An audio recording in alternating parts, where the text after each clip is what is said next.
তোমাদের সামনে আরেকটা ভিডিও নিয়ে চলে আসলাম। হ্যালো এভরিওয়ান, তোমরা সবাই কেমন আছো?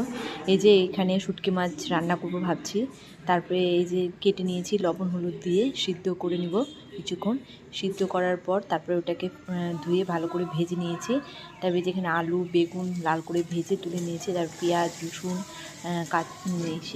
টমেটো এটাকে ভালোভাবে ভেজে জিরা আদা কাঁচা লঙ্কা কিছুটা শুকনো লঙ্কা মশলা দিয়ে ভালো করে কষে নেব। এবার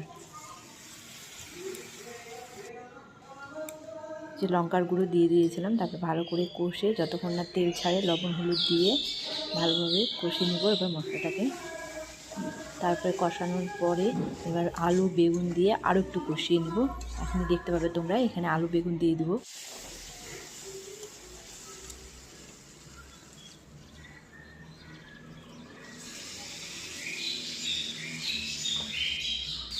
দিয়ে আলু বেগুন দিয়ে কষিয়ে নিয়ে কিছুক্ষণ ঢেকে তারপর কিছুক্ষণ পরে আবার ওই ভাজা শুটকি মাছটা এখানে দিয়ে দেবো।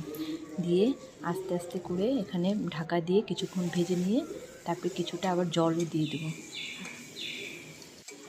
তারপরে এরপরে ভাজা হয়ে গেছে, এবার গরম মশলা দিয়ে নামিয়ে নেব।